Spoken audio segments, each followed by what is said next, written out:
क्या आप जानते हैं ओम शांति का वास्तव में अर्थ क्या होता है? ओम शांति का अर्थ होता है, ओम संस्कृत का शब्द है जिसका अर्थ होता है अहम आत्मा, अर्थात मैं एक आत्मा हूं। ओम शांति का अर्थ होता है कि मैं एक शांत आत्मा हूं। और देखो, जब हम बहुत पावरफुल शब्दों का प्रयोग करते हैं बोलते हुए, जो कि आज हमारे जीवन में जिनका अकाल पड़ गया है, आज तो हम देखो, अगर हम किसी से 1 घंटे बातें करते हैं तो 1 घंटे में मानो अगर हम 1000 शब्द बोलते हैं तो 1000 शब्दों में हमारे कम से कम 800 शब्द ऐसे होते हैं जो बहुत नेगेटिव होते हैं, जिन्हें शायद हम अपने बच्चों के सामने बोलने से बचेंगे।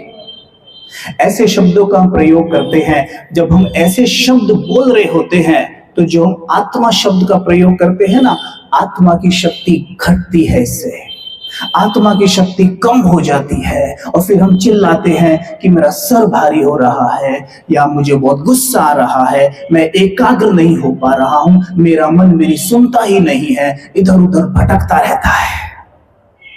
कल भी हमने बात की थी, लेकिन आज आपके बहुत सारे नए भाई बहन बैठे हैं, तो मैं आप सबसे फिर वही प्रश्न दोहराऊंगा। आप में कौन कौन है जो अपने मन को काबू करना चाहता है? Please raise your hand. उठाइए उठाइए, कोई बात नहीं, अपने लिए पहले ताली बजा लीजिए। Very good. क्यों? क्योंकि आपने ईमानदारी से हाथ उठाया। ओके, अगर आप अपने मन को काबू करना चाहते हैं, सिंपल सी बात है, एक माँ अगर अपने बच्चे को शांत और चुप करना चाहती है तो उसे अपने बच्चे को भोजन और दूध देना होगा। ठीक वैसे ही अगर आप अपने मन को काबू करना चाहते हैं का क्या मतलब है कि अपने मन को अगर शांत करना चाहते हैं तो अपने मन को वो देना होगा जो उसे चाहिए। मन को क्या चाहिए? शांति, प्रेम, सुख रूपी दूध चाहिए उसे, और वो हम उसे देते नहीं है क्योंकि हम जानते नहीं है कि वो दूध उसे दिया कैसे जाता है। अगर हम जान जाएं तो मैं गारंटी करता हूं निश्चित तौर पर हम उसे देते और अपने बच्चों को भी सिखाते। ना जब मैं बच्चा था ना मुझे किसी ने सिखाया, और हम जब माता पिता बन गए तो हम अपने बच्चों को भी ये बात नहीं सिखा सकते हैं। हमारा बच्चा जब दुखी परेशान होता है तो हम उसे खिलौना ला के देते हैं या चॉकलेट देते हैं, देके कहते हैं ले चलो खुश हो जा, फिर रोते ही रहेगा क्या? तो मतलब हम उसे ये बताते हैं कि बच्चे चॉकलेट में खुशी है, और चॉकलेट में खुशी नहीं है, चॉकलेट में मिठास है। चॉकलेट आपका पेट भर सकती है। अभी दीदी ने कहा था कि एक दुकान से जब आप गए खरीदने सामान, वहां लिखा था यह सब कुछ मिलता है, तो उसने बोला कि मुझे शांति दे दीजिए। तो उसने कहा शांति तो मैं नहीं बेचता हूं, शांति कोई खरीदने की चीज नहीं है। समझ गए आप? ऐसी सुख भी खुशी भी खरीदने की वस्तु नहीं है। आप चॉकलेट खरीद के खुश नहीं हो सकते, लेकिन हमारे माइंड की प्रोग्रामिंग ये है कि हम महंगा सोफा, महंगी गाड़ी, महंगे सूट पैंट अगर खरीदेंगे तो हम खुश हो जाएंगे। उदाहरण देता हूं, सपोज करिए कि आप कल मर्सिडीज खरीद के लाते हैं। हमारा ये माइंड प्रोग्रामिंग है कि मर्सिडीज खुशी देती है, राइट? आप मर्सिडीज लेकर आए और मर्सिडीज आपके घर में खड़ी है, यू आर हैप्पी, क्योंकि हमारे माइंड की प्रोग्रामिंग है ये कि मर्सिडीज खुशी देती है, तो मैं खुश हूं। लेकिन 5-10 मिनट बाद ही आपको कोई ऐसी न्यूज मिल जाती है जो आपके पांवों को हिला देती है। आपके बच्चे के बारे में हो सकती है, या आपके बॉस ने आपको फोन किया और बुरी तरह से डांट दिया, या आपको खबर मिली आपके बच्चे का एक्सीडेंट हो गया है, तो क्या उस वक्त आप खुश होंगे? हाँ, क्यों नहीं होंगे? होंगे ना, क्योंकि मर्सिडीज तो खुशी देती है। दौड़ के मर्सिडीज में बैठ जाइए उस वक्त, क्या प्रॉब्लम है? नहीं, दौड़ के मर्सिडीज में बैठ जाइए। आप तो इसलिए दुखी है ना अभी क्योंकि आप बाहर खड़े हैं, मर्सिडीज में थोड़ी ना बैठे हैं, फोन अटेंड कर रहे थे, बाहर खड़े थे। मर्सिडीज में दौड़ के बैठ जाइए, एकदम खुश हो जाएंगे। हो जाएंगे? हो जाएंगे? नहीं होंगे ना। आप जानते हैं कि आपका दुख उतना ही रहेगा, क्योंकि मर्सिडीज कार का काम आपको खुशी देना नहीं है। मर्सिडीज का काम आपको कंफर्ट देना है। जब आप बहुत बेचैन होंगे, परेशान होंगे, दुखी होंगे, मर्सिडीज आपको तब भी एक काम देगी, वो है कंफर्ट। कंफर्ट मतलब अगर आप यहां से, आसपास कौन सा शहर है यहाँ? सिलीगुड़ी। अच्छा, आप यहां से सिलीगुड़ी अगर पैदल चल के जाते हैं तो आपको पता चल जाएगा कि अनकंफर्ट क्या होता है। वही कार में बैठ के जाते हैं तो कंफर्टेबली जाएंगे। आप कितने भी दुखी हैं, कितने भी विचलित हैं, कार वो काम तब भी करेगी, आपको कंफर्ट देगी, लेकिन खुशी नहीं देगी, क्योंकि कार का काम खुशी देना नहीं है, कार का काम कंफर्ट देना है। लेकिन हमारे माइंड की प्रोग्रामिंग है कि कार खरीदो तो खुश हो जाएंगे। कितनी कारें खरीद ली हमने आज तक, अब तो घर घर में एक नहीं 4-4 कारें हैं, हर किसी के पास अपनी अपनी कार है। मुझे बता दीजिए, आप भाई साहब यहाँ बैठे हुए हैं, आप बैठे हुए, आप में से बहुतों की एज तो 40, 50, 60 के आसपास भी है। आप बताइए कि आप आज ज्यादा खुश हैं या आज से 40 साल पहले जब बैलगाड़ी में सफर करते थे, जब ज्यादा खुश थे? सच सच बता दीजिए, थे ना? आप अब ज्यादा खुश है जब रेस्टोरेंट में आप भोजन करते हैं, तरह तरह की डिशेस आपके सामने लगी होती है, और जब आप वो रोटला खाते थे बाजरे का, बहुत सारे वो मिला के उसमें है, और एक ही परिवार एक कमरे में ठूस ठूस के रहता था, एक छोटा सा बेड होता था, नीचे चटाई डाल के कच्चा घर होता था, उसमें ज्यादा खुश थे या आज आप ज्यादा खुश हैं? सीधी सी बात है कि हमने ये सोचा कि इन चीजों से खुशी मिलती है, और हम लग गए भेड़ चाल की तरह, एक के पीछे एक भाग रहा है, करो करो, वो आगे निकल गया, अरे वो तो एक कार और ले आया, मैं भी लाऊंगा, मैं 2 लाऊंगा, मैं 2 ले आया, वो 3 ले आया, 2 लाया तो ऐसे अकड़ के चल रहा था, देखा वो 3 ले आया, मेरी अकड़ थोड़ी सी ढीली हुई, अब तब तक नहीं अकड़ूंगा जब तक 4 नहीं ले आऊंगा। और यही बेचैनी, यही परेशानी दिन पे दिन बढ़ती ही जा रही है, हमारे जीवन में बढ़ रही है ना? आपको पता है ये सब क्यों हो रहा है? क्यों हो रहा है? कल भी कहा था कि अगर बच्चे को आप दूध नहीं पिलाएंगे, उसे आप कितने भी खिलौने दे दीजिए, कितने भी महंगे महंगे खिलौने दे दीजिए, आप माताएं बच्चे को चुप नहीं करा सकती है जब तक उसे दूध नहीं पिला देंगे। ठीक वैसे इस बच्चे को, इस मन बच्चे को जब तक आप दूध नहीं पिलाएंगे, तब तक ये गाड़ी, ये बंगलो, ये कुछ भी किसी काम का नहीं है कि अपने मन को दूध हमें कैसे पिलाना है। ध्यान से समझना। आप अपने मोबाइल को चार्ज करते हो, सभी करते हो, सवेरे सवेरे ही चार्ज कर देते हो, करते हो ना? अगर आप अपने मोबाइल को चार्ज ना करें तो आपका मोबाइल किसी काम का है? अगर उसकी कीमत 1 लाख रुपए ही क्यों ना हो तो भी वो किसी काम का है? अगर आप उसे चार्ज नहीं करते हैं तो नहीं है। ठीक वैसे ही ये शरीर कितना भी सुंदर क्यों ना हो, लेकिन अगर हमारा मन हलचल में है, उसकी बैटरी डिस्चार्ज है, ये किसी काम का नहीं है। इसे देखने से ही लगेगा, दूसरा व्यक्ति भाग जाएगा, ये व्यक्ति मेरे किसी काम का नहीं। और हम क्या करते हैं? मोबाइल को चलाता कौन है? मोबाइल को चलाने वाला है हमारा मन। कौन? मोबाइल को कौन चलाता है? देखिए हैरानी की बात है ना कि मन मोबाइल को चलाता है, मोबाइल को चार्ज करना कभी नहीं भूलते और मन को कभी चार्ज ही नहीं करते। सोचिए, ये तो वो वाली बात हो गई ना कि कोई व्यक्ति अपनी कार को चमका के रखे, रोज उसकी धुलाई करे और खुद कभी ना नहाए, तो कैसा लगेगा? विचार करिए, एक गाड़ी बहुत सुंदर है, एकदम फर्स्ट क्लास, रोड पे जा रही है, आके गेट के बाहर खड़ी होती है, आप देखते हैं गाड़ी को, वाह, लेकिन गाड़ी से जैसे ड्राइवर निकलता है, यानी जो उसका होना है, उसके कपड़ों से भी बदबू आ रही है। कैसा लगेगा आपको? ये हाल आज वास्तव में हमारा है। हमारी चीजें भले चमक रही हैं, मोबाइल एकदम चकाचक है हमारा, और बैटरी भी 90-100% होगी उसकी, लेकिन यहाँ की बैटरी का क्या हाल है? यहाँ की बैटरी तो लुक झुक कर रही है ना।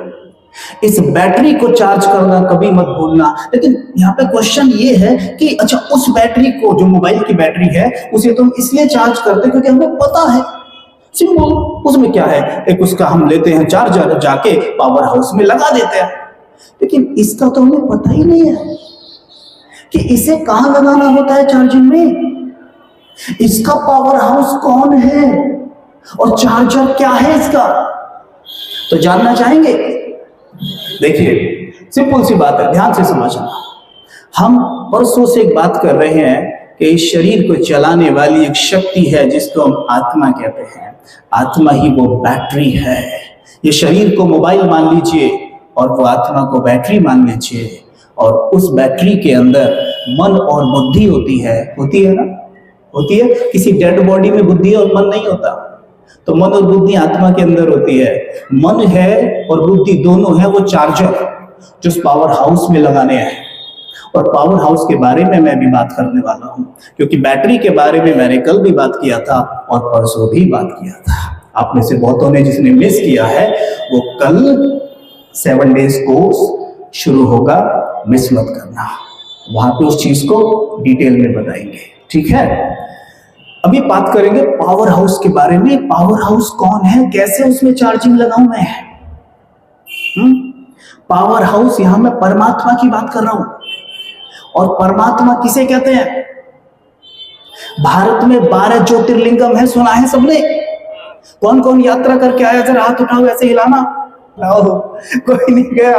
अरे वाह वाह, बहुत अच्छे, कोई बात नहीं, मैं बताता हूं, सुनो ध्यान से।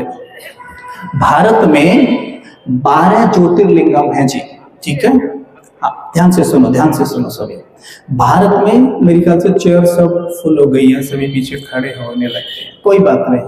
आप देखो, अगर कोई आगे आ सकता है तो आज 1-2 चेयर आगे खाली है। तो मैं किसकी बात कर रहा हूं?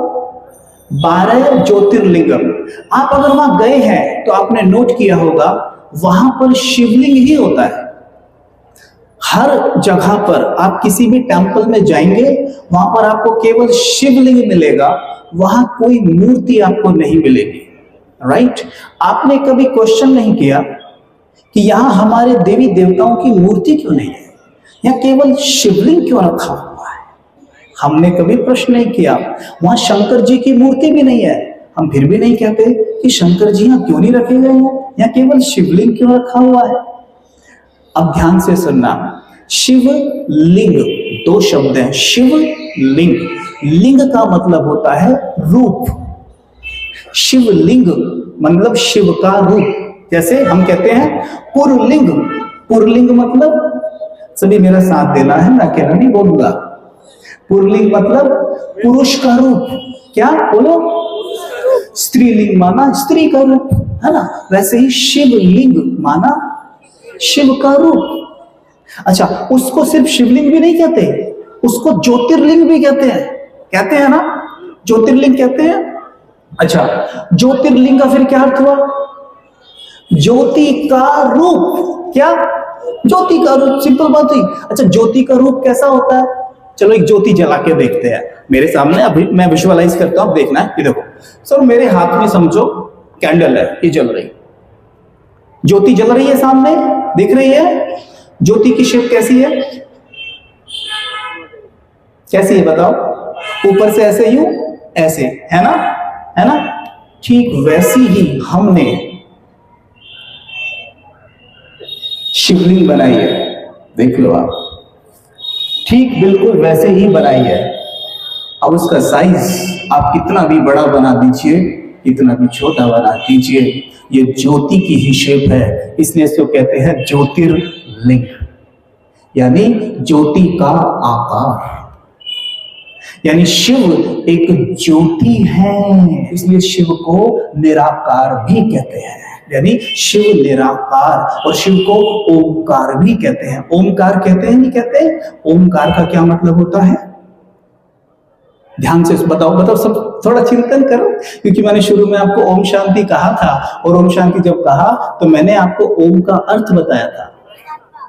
हाँ जी, वेरी गुड। ओम का मतलब क्या हुआ, और ओमकार का मतलब फिर क्या हुआ? वेरी गुड, बच्चे के लिए ताली बजाओ। Very nice, beautiful. ओमकार मतलब आत्मा का आकार, इसलिए शिव को ओमकार भी कहते हैं। यानी वो एक आत्मा का आकार है, यानी वो एक आत्मा है, इसीलिए उसको कहते हैं परम आत्मा, परमात्मा। परम शरीर नहीं कहते, परम आत्मा कहते हैं। यानी कि वो एक आत्मा है, लेकिन परम है, सुप्रीम है, इस सभी आत्माओं का फादर है, इसलिए उसे कहते हैं परम आत्मा। और ध्यान देना, पॉइंट नोट करना, कभी भी हम ये नहीं कहते परमात्माएं।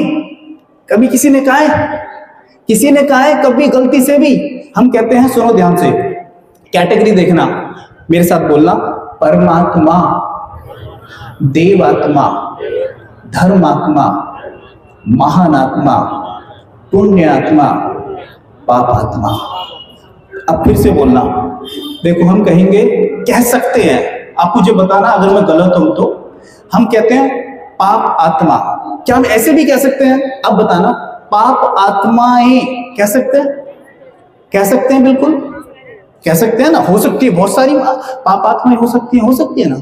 हम कहते हैं पुण्य आत्मा, हम कह सकते हैं पुण्य आत्माएं, कह सकते हैं, वेरी गुड।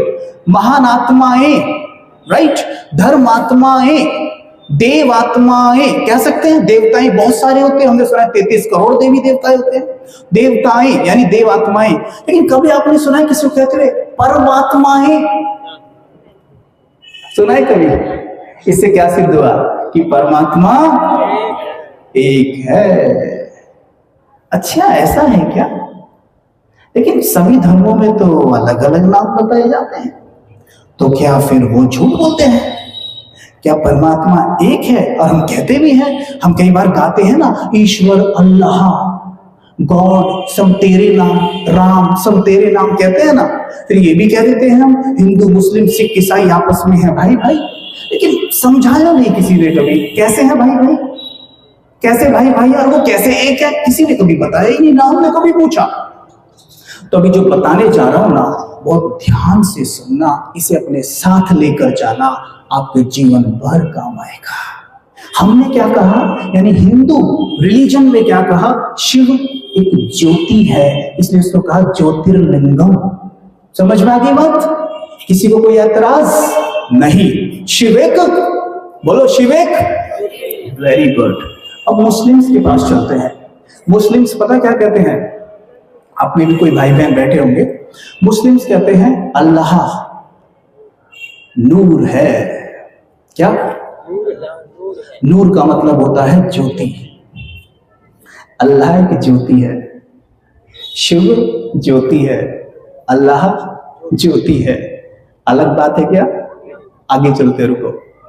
क्रिश्चियंस कहते हैं God father is light, I am his son, Jesus Christ ने कहा था, राइट। लाइट का मतलब क्या होता है? एक ही बात अलग हो गई। चलो सिखों के पास चलते हैं। गुरु नानक साहब ने कहा एको, वो एक है, ओमकार, वो ओम का आकार है। ओम मतलब आत्मा, और आत्मा मतलब ज्योति, वो ज्योति का आकार है। वो निराकार है। निराकार मतलब उसे शरीर का आकार नहीं है, वो अजन्मा है। इसलिए हिंदुइज्म में भी कहा गया है, हे अर्जुन, मैं अजन्मा हूं, मैं जन्म मरण में नहीं आता, अपितु मैं पर काया प्रवेश करता हूं। मूढ़मती मनुष्य मुझे ना पहचान कर गाली भी देते हैं। इसलिए गीता में आपने देखा है, महाभारत में देखा है कि श्री कृष्ण को कितना गाली भी पड़ी है, राइट। ना पहचानने के कारण मुझे गाली भी देते हैं। तो ईश्वर का ये गायन है, वो हम आपको कोर्स में डिटेल में बताएंगे, अभी पूरी डिटेलिंग नहीं करेंगे, अभी मोटे मोटे रूप से बता रहे हैं, ठीक है। तो क्या आप सभी मेरे साथ सहमत हैं? मैंने बताया हिंदू उसे ज्योति कह रहे हैं, मुस्लिम नूर कह रहे हैं, क्रिश्चियंस लाइट कह रहे हैं, और सिख उसे ओमकार कह रहे हैं। तो मतलब एक ही बात है या अलग अलग है? बोलो हाँ या ना। अगर ना बोलोगे तो फिर से बताऊंगा। एक ही है, एग्री करते हैं सभी? ओके, आगे चलते हैं। अभी रुको, बीच में रख देते हैं एक गिलास पानी, ठीक। चारों दिशाओं में हिंदू, मुस्लिम, सिख, ईसाइयों को बिठा देते हैं, बीच में गिलास पानी रखते हैं। ये कहता है ये जल है, ये कहता है ये वाटर है, ये कहता है ये नीर है, ये कहता है ये पानी है। और फिर आपस में कह के लड़ते हैं, तेरा जल, तूने मेरे जल को हाथ कैसे लगाया, तेरा तो नीर है, तेरा नीर है, तेरा वाटर है, तूने जल को कैसे छुआ। आपस में कह के लड़ते हैं। क्या ये उचित बात लगती है आपको? क्या आप मुझसे सहमत हैं कि परमात्मा एक ही है? इसीलिए तो कहा हमारे बड़े बुजुर्गों ने, हिंदू मुस्लिम सिख ईसाई आपस में है भाई भाई।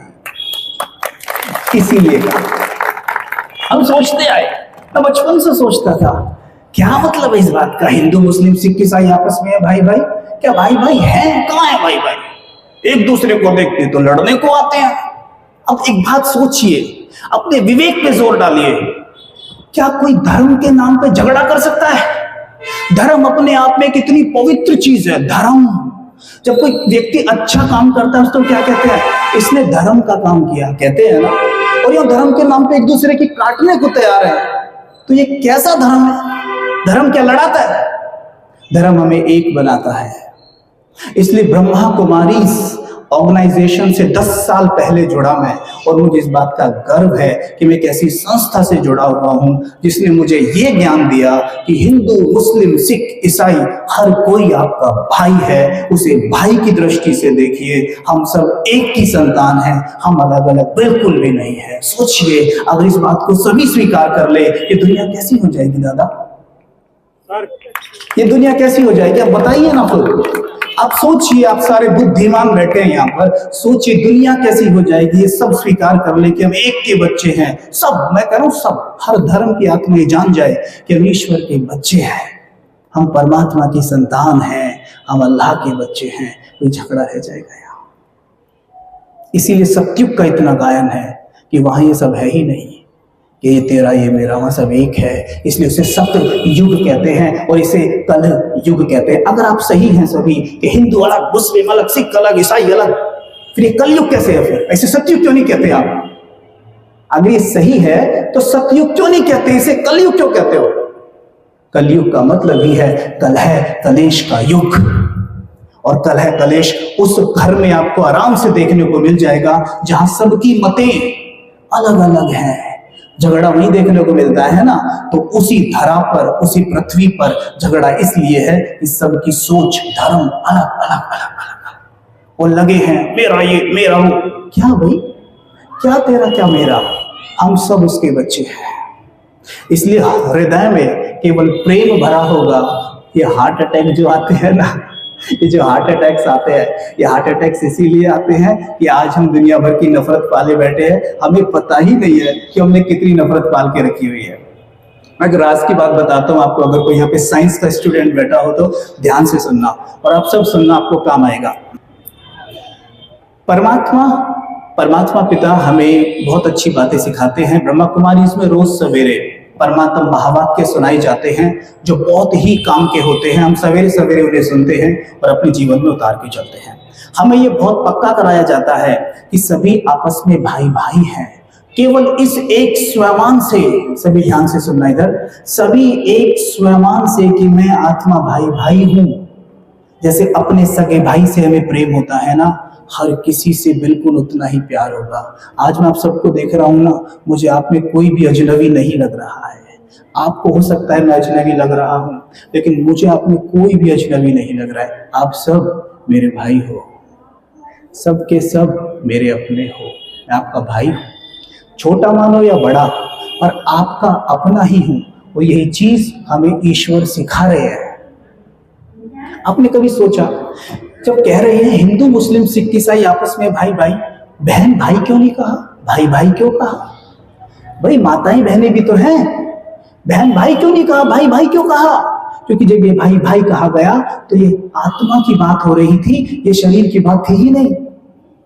आत्मा इस शरीर में, आत्मा इस शरीर में, आत्मा उस माँ के शरीर में, सबके में बिल्कुल एक जैसी ही है। केवल शरीर अलग अलग होता है, आत्मा तो बिल्कुल एक जैसी होती है। इसलिए कहा भाई भाई। तो जैसे ही, अब ध्यान से सुनना जो मैं बता रहा हूं, जैसे ही हम भाई भाई कहते हैं, सुनना ध्यान से, यहां से एक बहुत प्योर एनर्जी निकलती है और मेरे मस्तिष्क में जाती है। कल भी शायद मैंने एक हार्मोन का जिक्र किया था, और आज भी मैं एक दूसरे हार्मोन का जिक्र कर रहा हूं। जब हम ये वाले एफर्मेशंस, ये वाली स्मृति में रहते हैं कि सब मेरे अपने हैं, सब मेरे भाई हैं, तो मेरे मस्तिष्क से एक हार्मोन निकलता है जिसको कहते हैं ऑक्सीटोसिन हार्मोन। ऑक्सीटोसिन प्रेम का हार्मोन होता है। ध्यान देना, मैं राजयोग में आपको ये बताऊंगा। ये हाइपोथैलेमस होती है, ये पिट्यूटरी ग्लैंड होती है। इन ग्लैंड्स के बीच में यहाँ पर आत्मा बैठी होती है मस्तिष्क के नीचे, और जब वो इस स्मृति में रहती है कि हम सब भाई भाई हैं, तो यहाँ से ऑक्सीटोसिन नाम का हार्मोन निकलता है और यहाँ पर एक ग्लैंड होती है, यहाँ पर आ जाता है और सारे ब्लड में फैल जाता है। जो व्यक्ति इस स्मृति में रहेगा, बहुत कम चांस है कि उसको हार्ट से संबंधित या लंग से संबंधित कोई भी प्रॉब्लम हो। इतनी गुह्य बात है, ये है राजयोग।